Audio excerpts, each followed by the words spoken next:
Hello friends, welcome back on this platform again and again. एक बार फिर से आपका इस प्लेटफॉर्म पे बहुत बहुत स्वागत है। हम लोग यहाँ क्लास 9th का चैप्टर मोशन स्टार्ट किए हैं, जो बड़ा ही दमदार, बड़ा ही शानदार चैप्टर है। ठीक, और मोशन में हम लोग न्यूमेरिकल तक पहुंच गए हैं, यानी इसके पीछे के पीछे लेक्चर में हम लोग न्यूमेरिकल ही करते आ रहे हैं। और जिसमें सबसे ज्यादा बच्चों को प्रॉब्लम रहता है इस चैप्टर में, वो न्यूमेरिकल में। और इसमें भी क्या प्रॉब्लम रहता है आपको बता दे रहे हैं। हम इक्वेशन 3 पढ़े थे, एक v equal to u plus a t, दूसरा s equal to u t plus half a t square, third v square minus u square equal to 2s। इसमें सबसे ज्यादा बच्चों को प्रॉब्लम रहता है कि कौन से फॉर्मूला का यूज करेंगे किस क्वेश्चंस में हम, ये सबसे बड़ा टेंशन का बात रहता है। ठीक, और उसमें भी क्या टेंशन रहता है कि कम से कम एस तो देख करके पता चल जाता है, बच्चा लिख देता है कि एस दिया हुआ है क्वेश्चन में, यानी डिस्टेंस या डिस्प्लेसमेंट। टी देख के पता चल जाएगा कि टी दिया हुआ है। ठीक, उसके बाद ए देख करके पता चल जाता है। लेकिन ये जो यू और भी है कि इनिशियल वेलोसिटी किसे माने और फाइनल किसे माने, यही नहीं पता चल पाता है। लेकिन इसके बारे में हम लोग फिर भी बात किए हैं। अभी तक जितना क्वेश्चन हम लोग किए, अगर उतना क्वेश्चंस को आप ध्यान से एक बार प्रॉपर्ली माइंड में सेट कर लीजिएगा, तो आपसे यू और भी चुनने में कभी दिक्कत नहीं हो सकता है। ये हम कॉन्फिडेंस के साथ बता रहे हैं। ठीक, दूसरी बात, आपको कौन से क्वेश्चन में किस इक्वेशन को यूज करना है, एक बार अगर आप माइंड रिलैक्स करके पीछे के लेक्चर को भी देख लीजिएगा, जितना क्वेश्चन हम लोग किए, आपसे इक्वेशन भी चुनने में दिक्कत नहीं होगा कभी भी। बहुत आसान है चुनना।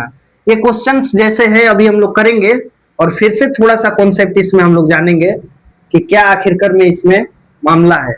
बात ऐसा है कि क्वेश्चंस क्या बोल रहा है कि एक बुलेट है जो फायर किया गया किसी वॉल पे, दीवार पे, तो उसका वेलोसिटी जो है कितना है, 100 मीटर पर सेकेंड। मतलब मान लीजिए कि यहाँ पर एक दीवार बना लीजिए कुछ देर के लिए। क्या कीजिएगा, बनाना तो पड़ेगा ही दीवार, फिर तोड़ देंगे हम लोग तुरंत अभी। अब ये एक बुलेट है, ये एक बुलेट है आपका। ठीक, ये बुलेट जो है फायरिंग किया गया और दीवार पे जाकर के लगा बुलेट। ठीक है, अब दीवार पे जब लगा तो वो स्टॉप हो गया बुलेट जा करके, लेकिन अंदर में डेप्थ भी कर दिया 10 सेंटीमीटर। मतलब दीवार के अंदर में चला गया और उसका डिस्टेंस था 10 सेंटीमीटर। मतलब दीवार के अंदर में बुलेट जो है इन कर गया, और वो कितना डिस्टेंस तक इन किया, 10 सेंटीमीटर तक। ठीक, दूसरी बात कि जरा सोचिए, कॉमन सेंस का चीज है कि 10 सेंटीमीटर तक जब वो इन किया तो वो जा करके क्या हो गया, स्टॉप हो गया, रुक गया। चल रहा था कैसे, 100 मीटर पर सेकेंड की स्पीड से। जरा सोचिए आप खुद एक बार कि चल रहा था 100 मीटर पर सेकेंड की स्पीड से, अंदर डेप्थ में गया 10 सेंटीमीटर, और जाकर के वो क्या हुआ, स्टॉप हो गया, रुक गया। ठीक, अब इसमें आपको क्या ही चुनना है। ये चल रहा था तो ये इसका इनिशियल वेलोसिटी है, और जा करके रुक गया तो ये इसका फाइनल वेलोसिटी है। और सबको पता है, बच्चा बच्चा जानता है कि कोई चीज स्टॉप हो गया तो उसका वेलोसिटी 0 मीटर पर सेकेंड है, और ये चल रहा था आपका 100 मीटर पर सेकेंड की स्पीड से। मतलब हम लोग इसमें यू और भी तो पता लगा लिए क्या है। और जरा सोचिए, ये 10 सेंटीमीटर थोड़ा अंदर में डेप्थ में गया, मतलब 10 सेंटीमीटर अंदर डेप्थ कर दिया, अंदर चला गया, तो यही तो इसका डिस्टेंस है, यही तो इसका डिस्टेंस है। और यही डिस्टेंस को हम लोग एस नाम से जानेंगे। इसी डिस्टेंस को हम लोग किस नाम से जानेंगे, एस नाम से। तो आइए अब हम लोग गिवन डाटा लिखते हैं। हमें लगभग में सब चीज क्लियर हो गया। देखिए, इतना ये बताने का मकसद यही था कि कॉन्सेप्ट को आप कैच कीजिए कि यू कब लेना है, भी कब लेना है, डायरेक्ट नहीं बनाएंगे हम लोग। बात ऐसा है कि अब हमें पता चल गया इनिशियल वेलोसिटी यानी यू जो है वो कितना है, वो है आपका 100। फाइनल वेलोसिटी भी पता चल गया, वो है आपका 0 मीटर पर सेकेंड। ठीक, उसके बाद एस भी पता चल गया, एस कितना है, 10 सेंटीमीटर। ध्यान दीजिएगा, ये मीटर में चलते आ रहा है, ये सेंटीमीटर में आ गया, तो तुरंत इसको हम यूनिट में कन्वर्ट करेंगे, यानी 10 को डिवाइड दे देंगे 100 से, तो ये आ गया आपका 0.1 मीटर। बात को समझे, सेंटीमीटर में एक आ गया बीच में हमें, और ये परेशान कर सकता है आगे चलकर, तो इसलिए इसका इलाज हम अभी कर दिए। हम क्या किए कि इसको यूनिट में कन्वर्ट कर दिए। ठीक, और यूनिट में कन्वर्ट किए तो मीटर में गए। क्यों? क्योंकि सब चीज मीटर में दिख रहा है, हम लोग को ऐसा यूनिट में आना ही पड़ता है। दूसरी बात, निकालना क्या है, तो acceleration equal to question mark. अब ये रिटार्डेशन बोला है, रिटार्डेशन और एक्सेलरेशन में ज्यादा अंतर नहीं, इसके बारे में बात किए हैं हम लोग, बहुत ज्यादा टाइम लेकर बात किए, इसलिए अभी शॉर्ट में बात करेंगे। रिटार्डेशन एक्सेलरेशन ही है, एक वैसा एक्सेलरेशन कि चलते चलते चलते चलते कोई चीज स्टॉप कर जाए और या तो अपने वेलोसिटी को कम करे, वेलोसिटी को कम करे, तो उसी का नाम हम लोग रिटार्डेशन देते हैं। ये बुलेट वाला में क्या हुआ, चल रहा था 100 के स्पीड से, ठीक, जा करके स्टॉप कर गया 10 सेंटीमीटर दीवार में जाने के बाद, तो ये रिटार्डेशन, इसलिए इसका हम नाम दिए। मतलब हमें ए फाइंड करना है, रिटार्डेशन हमेशा निगेटिव में आता है, ये बात हम लोग जानते हैं। मतलब इसे निकालेंगे, अगर निगेटिव में आ गया तो समझिए कि हम लोग सही रास्ते पर हैं, एकदम सही रास्ते पर। तो आइए अब इसे हम लोग फाइंड करते हैं। इसमें कौन सा इक्वेशन यूज करेंगे, तो इसमें आपको ज्यादा तकलीफ नहीं आना चाहिए, हम डायरेक्ट ये बोल रहे हैं कि हम इस इक्वेशन को यूज करेंगे। इसे क्यों किए, क्योंकि फर्स्ट इक्वेशन में u plus a t time आ रहा है, सेकेंड में भी s equal to u t plus half a t square time आ रहा है, तो टाइम तो इसमें है ही नहीं, तो हम उसके पीछे क्यों जाए, हम थर्ड के ओर आ गए। तो ये चीज आपको चुनना पड़ेगा, और ये आप तब कर सकते हैं जब क्वेश्चंस का प्रैक्टिस कीजिएगा। अब यहां से जरा ध्यान दीजिएगा, हम लोग यहाँ पर हैं, ठीक। अब वैल्यू पुट कीजिए, अब ज्यादा आपको कुछ नहीं करना है। वी स्क्वायर में क्या बोलेंगे, जीरो का स्क्वायर माइनस यू स्क्वायर यानी इसका स्क्वायर, तो हम इसको दो बार लिख देंगे और उम्मीद करेंगे लिखने के बाद कि आपको कोई ज्यादा तकलीफ भी नहीं हुआ होगा, क्योंकि ये तो फॉर्मूला हम अभी लिख रहे हैं, सिर्फ और सिर्फ वैल्यू पुट हो रहा है आपका, ठीक। अब आगे देखिए, अब आगे क्या करना है, ये हमें चाहिए ए एक्सेलरेशन। अगर हम ए यहां से निकालना चाह रहे हैं, अगर हम ए यहां से फाइंड करना चाह रहे हैं, तो हम इसका फॉर्मूला यहाँ पे v square minus u square divided by 2s यहाँ लिख देंगे। ये क्यों हम बनाए, ये हम क्यों बनाए, क्योंकि हमें ए चाहिए। वैल्यू पुट करके भी बना सकते थे, लेकिन लास्ट में फिर बदलना पड़ता, इसलिए शुरुआत का बदलाव बेटर होता है एज कंपेयर टू लास्ट का बदलाव। तो यहाँ पे हम अब क्या करेंगे, 2s, s का वैल्यू कितना है 0.1, यानी 2 इंटू 0.1। अब जो अच्छा बच्चा है वो क्या करेगा, डेसिमल है तो डेसिमल को रिमूव करके ऊपर में एक जीरो लगा देगा। क्यों, क्योंकि एक डिजिट के बाद डेसिमल था, तो यहाँ पे लग गया आपका एक जीरो। अब जो उससे भी अच्छा बच्चा होगा वो क्या करेगा कि ये 2 को काट देगा, कितना बार में, 5 बार में, ठीक। अब बचा ही क्या आपका, ये माइनस बच गया, माइनस, और ये सब का 5 1 जा 5 हो गया, और पीछे में 2 और 2 4 जीरो, ये 4 जीरो। अब ये जो निकल करके आया, ये पता है क्या निकल कर आया, जिसका कब से हम लोग को इंतजार था, और यही है रिटार्डेशन। तो इसका ऐसा यूनिट लिखेंगे metre per second square, metre per second square, ठीक। अब सोचिए जरा, माइनस में आ गया, और हम अभी बोले थे रिटार्डेशन माइनस में आता है, मतलब हम लोग एकदम सही रास्ते पर थे। अगर इस क्वेश्चन को कभी आपसे एग्जामिनर बोले कि सेंटीमीटर में निकालिए, तो आप इसको मीटर से सेंटीमीटर में बदलेंगे। मीटर से सेंटीमीटर में जब जाते हैं तो आप देख लीजिए क्या करना रहता है, 100 से मल्टीप्लाई, तो बस वही करेंगे हम लोग। तो उम्मीद करते हैं कि आप एक बार क्लियरली इसे देख लीजिए, और सिस्टमेटिक वे में हर एक चीज समझाते हुए यहाँ तक हम आपको बताए हैं रिटार्डेशन निकाल करके, ठीक। तो यहाँ तक आपको एकदम क्लियर वे में परफेक्ट माइंड में सेट हो गया होगा। अब हम लोग अपने नेक्स्ट क्वेश्चन की ओर करेंगे, क्योंकि क्वेश्चन प्रैक्टिस इस पे थोड़ा कर ले हम लोग, क्योंकि उसके बाद अब इस चैप्टर में कोई ज्यादा कुछ बचता नहीं है, ठीक है। तो इसके बाद हम लोग अब फिर से एक क्वेश्चन अभी लेंगे आपके सामने, वो भी अच्छा क्वेश्चन रहेगा। तो हम लोग एक और क्वेश्चन के साथ आपके पास आ गए हैं, ठीक। ये क्वेश्चन भी बड़ा शानदार क्वेश्चन है, इसमें भी कॉन्सेप्ट छिपा हुआ है, देखिएगा ध्यान से, क्वेश्चंस को पढ़िएगा। पहले बोला गया है कि एक बॉल है जो थ्रो किया जा रहा है अपवर्ड की ओर with an initial velocity of 30 metre per second. इसमें क्लियर बोल दिया गया है कि एक बॉल है जो नीचे से ऊपर की ओर फेंका जा रहा है, मतलब बात को समझिएगा, नीचे से ऊपर की ओर फेंका जा रहा है, कौन, बॉल को, और इनिशियल वेलोसिटी उसका दिया हुआ है कितना, 30 मीटर पर सेकेंड।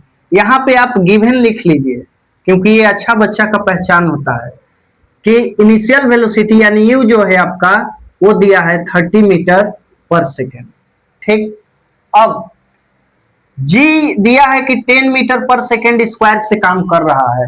अब एक चीज अगर आप नहीं जान रहे हैं तो जान जाइएगा, कभी भी डायरेक्ट अगर एक्सेलरेशन ना दिया हुआ रहे क्वेश्चन में, और उस वक्त अगर जी दिया हुआ रहे स्मॉल जी, तो ये जो स्मॉल जी है उसी को ये बोलते हैं। क्यों? क्योंकि जरा आप सोचिए, स्मॉल जी का value 9.8 metre per second square होता है या 10 मीटर पर सेकेंड स्क्वायर। ये इसका यूनिट देखिए, एक्सेलरेशन का ही तो इसका यूनिट है और यही आपका एक्सेलरेशन कहलाता है। लेकिन ये एक्सेलरेशन ड्यू टू ग्रेविटी कहलाता है। तो अगर ना दिया रहे क्वेश्चन में डायरेक्ट हम लोग को एक्सेलरेशन, तो हम वहां पर ये जो स्मॉल जी है इसी को हम लोग मानते हैं क्या, ए। मतलब ये कितना हो गया, 10 मीटर पर सेकेंड स्क्वायर। इस बातों को याद रखिएगा जो हम अभी बोल रहे हैं। कहीं जी दिख जाए तो मतलब वो ए दिया हुआ है, एक्सेलरेशन दिया हुआ है। लेकिन अब इसमें और एक चीज याद रखना है कि ये जो जी है कब पॉजिटिव कब निगेटिव होता है। बात ऐसा है कि अगर कोई चीज ऊपर से नीचे की ओर आ रहा है, यानी अप से डाउन की ओर आ रहा है, डाउन की ओर, ठीक, तो स्मॉल जी का वैल्यू जो है वो पॉजिटिव मिलेंगे, यानी ए पॉजिटिव होगा जब ऊपर से नीचे की ओर आ रहा है। ध्यान दीजिएगा इस बात को, ठीक। लेकिन अगर कोई चीज नीचे से ऊपर की ओर हम फेंक रहे हैं या जा रहा है तो इसके अगेंस्ट में स्मॉल जी काम कर रहा है। यानी मान लीजिए कि ये मार्कर है, अगर इस मार्कर को हम नीचे से ऊपर की ओर फेंक रहे हैं, लेकिन जी का जो वैल्यू है अर्थ के द्वारा वो तो नीचे की ओर खींच रहा है, ये जा रहा है ऊपर की ओर, लेकिन स्मॉल जी का वैल्यू जो है वो नीचे की ओर लग रहा है, यानी इसका अपोजिट में। इसलिए कोई चीज अगर नीचे से ऊपर की ओर जाए, अगर नीचे से ऊपर की ओर जाए तो जी का वैल्यू उस वक्त हम क्या लेंगे, निगेटिव। और इसमें क्या बोला गया है कि एक बॉल को थ्रो किया जा रहा है अपवर्ड, यानी नीचे से ऊपर की ओर, तो ये जो जी का वैल्यू है वो -10 लेंगे। यहां तक उम्मीद करते हैं आपको क्लियर होगा। ये कॉन्सेप्चुअल बातें हैं, इसको एकदम याद रखिएगा आप, क्योंकि आगे अगर आपको किसी टाइप का क्वेश्चन मिलेगा तो आपको ऐसे ही बनाना होगा, ना कि वहां पे क्लियर आपको दिया हुआ रहेगा। जरा देखिए इस क्वेश्चन में कहा कुछ दिया था माइनस और पॉजिटिव, खुद से समझना पड़ा। कोई चीज नीचे से ऊपर की ओर फेंकेंगे, स्मॉल जी का वैल्यू हमेशा नेगेटिव। क्यों? क्योंकि वो नीचे से ऊपर जाता है, लेकिन जो जी है वो नीचे लगता है और वो जाता है नीचे से ऊपर, उसके अपोजिट डायरेक्शन में लग रहा है, इसलिए ये नेगेटिव हुआ। और नहीं तो और एक चीज बता दे रहे हैं, जब आप और समझना ही चाह रहे हैं तो जरा सोचिए, ऊपर से कोई चीज नीचे आता है तो उसका वेलोसिटी बढ़ता है कि घटता है? बढ़ता है, तो वेलोसिटी इंक्रीज कर रहा है, यानी एक्सेलरेशन पॉजिटिव होगा। और नीचे से ऊपर की ओर कोई जाता है तो उसका वेलोसिटी घटता है, घटता है, घटता है, और इस पॉइंट पर आकर के एक ऐसा पॉइंट है जहां वो रुकता है एट ए इंस्टेंट टाइम के लिए, बहुत कम समय के लिए। तो सोचिए वेलोसिटी धीरे धीरे क्या हुआ, घटा है, कम हुआ है। तो वेलोसिटी कम हुआ है मतलब रिटार्डेशन हुआ है, यानी ए का वैल्यू उस वक्त क्या होगा, निगेटिव। तो सोचिए निगेटिव हो गया। तो आप दोनों में किसी वे से समझिए, लेकिन आपको रिजल्ट वही मिलेगा, ठीक। दूसरी बात, अब इसमें ये और ये दे दिया, पूछ क्या रहा है निकालने, how long does it take to reach the maximum height, यानी जब नीचे से ऊपर की ओर फेंके हैं तो ये मैक्सिमम हाइट तक जाने में कितना समय लेगा। इस बात को भी ध्यान दीजिएगा, यहाँ टाइम नहीं लिखा हुआ है क्लियर कि how many times to take reach the maximum height, how long does. ये लैंग्वेज का मतलब यही हुआ कि नीचे से ऊपर जब ये मैक्सिमम हाइट तक गया, यानी मान लीजिए मार्कर को हम नीचे से ऊपर फेंकेंगे तो कुछ तो इसका हाइट होगा ना, धीरे से फेंकेंगे तो यहाँ तक गया होगा, फिर वापस आ गया, जोर से फेंकेंगे और यहाँ तक गया, फिर वापस आया। तो ये जो मैक्सिमम हाइट कवर किया बॉल नीचे से ऊपर की ओर, मान लीजिए यहाँ तक आया, लास्ट यहाँ पे आके रुका और फिर वापस नीचे आएगा, ठीक। तो ये मैक्सिमम हाइट कवर करने में समय कितना लगा, time equal to question mark, ये कहने का मतलब है, ठीक है। मैक्सिमम हाइट कवर करने में टाइम कितना लगा है, ये टाइम पूछ रहा है आपसे, ठीक। और पूछ रहा है कि व्हाट इज दैट हाइट, यानी ये जो मैक्सिमम हाइट कवर किया वो कितना हाइट है। तो डिस्टेंस का तो बात कर रहा है ना, तो s equal to question mark लिखे। यही सब चीजें तो आपको पकड़ना है, और ये पकड़ने सीख गए तो आपका काम ही बन गया एकदम। कितना डिस्टेंस कवर किया, यानी कितना हाइट गया वो, जब फेंके हम नीचे से ऊपर की ओर बॉल, कितने ऊंचाई तक गया, वही आपका क्या पूछ रहा है, एस यानी distance equal to question mark. अब ये गिवन डाटा निकल गया, अब हम एकदम आसानी से इसको बना सकते हैं। लेकिन यहां तक जो बताया आपका ये कॉन्सेप्ट था, इसे कहीं नोट भी कर लीजिएगा, ठीक। अब क्या करेंगे हम लोग, वही जो करते आए हैं अभी तक, इसको सोल्व करेंगे हम लोग।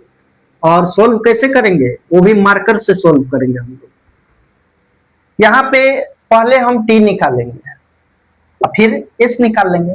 इक्वेशन देखिए कौन सा लगेगा। तो अब तो आप इतना आगे आ चुके हैं कि बार बार लिख करके इक्वेशन नहीं चुनना पड़ेगा है बच्चे की तरह। हम अगर पहला लगाते हैं equation, if we are using the first equation for find the time, then what will be happen, v equal to u plus at। पहला इक्वेशन अगर यूज कर रहे हैं तो क्या टाइम निकाल सकते हैं हम, बिल्कुल निकाल सकते हैं। क्यों, क्योंकि हमें भी पता है। अब कुछ बच्चे कंफ्यूज मत होइए कि भी कहाँ पता है, अभी बात करेंगे उसके बारे में। हम यू पता है और ए भी पता है, तो टाइम निकल जाएगा आसानी से। अब भी जिनको कंफ्यूजन में हुआ भी क्या है, तो अब हम भी का बात में कर रहे हैं, ठीक। क्या होता है कि अगर कोई चीज नीचे से ऊपर की ओर जा रहा है तो लिख दिया है कि इनिशियल वेलोसिटी उसका है 30 मीटर पर सेकेंड, यानी ये नीचे से ऊपर की ओर जा रहा है 30 मीटर पर सेकेंड की स्पीड से, और कुछ दूर जा करके वो रुकता है। यानी यहां से यहां तक जब आया, कोई भी चीज हो नीचे से ऊपर गया तो एक ऐसा पॉइंट आता है कि वो कुछ देर के लिए रुकता है, स्टॉप कर जाता है। और जब स्टॉप करता है तो उसका वेलोसिटी जीरो होता है, उसका वेलोसिटी जीरो होता है। फिर वापस वहां से नीचे गिरना शुरू होता है। तो नीचे गिरने का बात इसमें नहीं हो रहा है, ठीक। तो जा करके वो रुकेगा मैक्सिमम हाइट पर, इतना गया या इतना गया, वो क्या करेगा, रुकेगा। तो जैसे ही वो रुकेगा जा करके, तो वही तो उसका क्या हुआ, वही तो उसका फाइनल वेलोसिटी यानी v equal to 0 metre per second. अब ये क्वेश्चन सॉल्व हो गया। अब देखिए कितना जल्दी सॉल्व होगा। टाइम निकालना है, टाइम का फॉर्मूला जनरेट करेंगे यहां से हम लोग। क्यों, क्योंकि लास्ट में तो उसे चेंज करना ही होगा। अगर वैल्यू पुट करते हुए बनाएंगे तो इससे बढ़िया टाइम का फॉर्मूला बना लेंगे। तो टाइम अगर निकालना चाहें तो ये हो गया आपका v, और ये इधर आ गया तो माइनस में u हुआ, और ये मल्टीप्लाई में है तो ये डिवाइड में क्या हुआ, a आ गया आपका। अब यहाँ पे आप निकालिए, आप स्वतंत्र है निकालने के लिए। टाइम इक्वल टू v का वैल्यू कितना रखे हम, 0, माइनस ये u का वैल्यू कितना रखे हम, 30, ये हो गया आपका 30, डिवाइडेड बाई a का वैल्यू कितना रखे, -10, -10। अब जो अच्छा बच्चा होगा वो क्या करेगा, वो माइनस से माइनस को कैंसिल कर लेगा और इसको इससे क्या कर लेगा, डिवाइड कर लेगा। डिवाइड लेगा तो कितना हो गया, 3 हो जाएगा। और ये टाइम निकाल रहा है तो क्या लिखेंगे, 3 सेकेंड। यानी वो जो मैक्सिमम हाइट तक पहुंचा, यानी वो जो मैक्सिमम हाइट तक पहुंचा, वो मैक्सिमम हाइट तक पहुंचने में कितना समय लिया, 3 सेकेंड का। It will be take 3 second to cover its maximum height when we throw the ball from downward to upward. Time कितना आया, 3 सेकेंड आया। यहां तक आप एक बार ध्यान से देख लीजिए। उम्मीद करते हैं यहां तक एकदम क्लियर होगा, आपको परफेक्ट क्लियर होगा। अब हम लोग का मकसद क्या है, एस निकालना। एस के लिए कौन सा फॉर्मूला यूज करेंगे, तो हम तो आपसे यही सजेशन देंगे कि ये कर लीजिए। क्यों सजेशन देंगे, क्योंकि भी पता है, यू पता है, ए पता है, तो एस नहीं निकल जाएगा, आसानी से निकल जाएगा। अब अगर कुछ लोग बोल रहा होगा कि हम तो सेकंड इक्वेशन यूज करेंगे, क्योंकि सेकंड से भी निकल जाएगा, क्योंकि s equal to u t plus half a t square. तो कीजिए, आप स्वतंत्र हैं सेकंड इक्वेशन भी यूज करने के लिए, लेकिन आप ये कीजिए या सेकंड कीजिए, रिजल्ट आपको एक ही मिलेगा, ठीक। तो हम ये कर रहे हैं क्योंकि हमको ये अच्छा लग रहा है, और आप सेकंड कर लीजिएगा क्योंकि आपको सेकंड अच्छा लगेगा। तो इसको यूज करने के लिए हम क्या करेंगे कि इसको थोड़ा इरेज करेंगे, ठीक है। करेंगे तो पूरा इरेज, लेकिन थोड़ा बोले हम इसलिए क्योंकि पूरा को ही हम थोड़ा बोलते हैं। अब यहाँ पर क्या करना है आपको, एस निकालना है, यानी we are using third equation of motion, v square minus a square equal to 2s, v square minus a square equal to 2s। S चाहिए तो एस का यहाँ से फॉर्मूला जनरेट कर लीजिए, v square minus a square, ये तो उसी तरह रह गया, ठीक। अब एस निकाल रहे हैं ना, तो ये जो 2a है ये इसके किस में आ जाएगा, डिवाइड में आ जाएगा। इसमें क्या ही था, इसमें तो मैथ था आपका, कुछ था ही नहीं। अब यहाँ पर एस हम फाइंड कर रहे हैं, s equal to v square, v का वैल्यू कहाँ है 0, यानी 0 का whole square, minus a square यानी 30 इंटू 30। तो हम आपसे एक बात बोलना चाह रहे हैं, 30 का होल स्क्वायर लिखेंगे, इससे बढ़िया डायरेक्ट मल्टीप्लाई कर दे रहे हैं हम, यानी ये कितना आ जाएगा 900। इसका होल स्क्वायर तो यही आएगा ना, आप करके देख लीजिएगा, हम डायरेक्टली कर दिए। अब 2a ए का वैल्यू -10, यानी 2 के साथ 10 को मल्टीप्लाई करेंगे और आगे माइनस लगा देंगे, क्यों, क्योंकि ये आपका माइनस में है। अब इसमें बच ही क्या जाता है आपका, ये हो गया आपका -900 और डिवाइडेड बाय ये आपका हो गया 10 टू जा 20 माइनस में, तो ये माइनस से माइनस कैंसिल हो गया, ठीक है, ये और ये कैंसिल हो गया। 90 को जब 2 से डिवाइड देंगे तो ये 45 आना तो कंफर्म है एकदम, और इसका ऐसा यूनिट मीटर लिखना ही पड़ेगा हमें, क्यों, क्योंकि हम डिस्टेंस फाइंड किए। सोचिए कितना अच्छा क्वेश्चन था ये क्वेश्चन इतना अच्छा था कि इसमें एक साथ कई कॉन्सेप्ट का यूज हुआ। हम ये जाने कब पॉजिटिव लेना है कब नेगेटिव, ये जाने कि इस लैंग्वेज का मतलब क्या होता है, टाइम निकालना होता है, और दो इक्वेशन यूज करके हम तब इसको फाइंड किए। तो आप एक बार इसे ध्यान से देख सकते हैं, क्लियर एकदम अपने माइंड में सेट कर लीजिए, और उम्मीद करते हैं कि आज का ये दोनों न्यूमेरिकल आपके माइंड में बहुत सारा कॉन्सेप्ट को डेवलप कर दिया होगा। अब हम लोग नेक्स्ट लेक्चर में जब मिलेंगे तो नेक्स्ट लेक्चर में हम लोग आगे का टॉपिक को स्टार्ट करेंगे, और या तो और एक दो क्वेश्चंस हम लोग लगा लेंगे, ठीक। तब तक के लिए आप सभी को thanks for watching this video.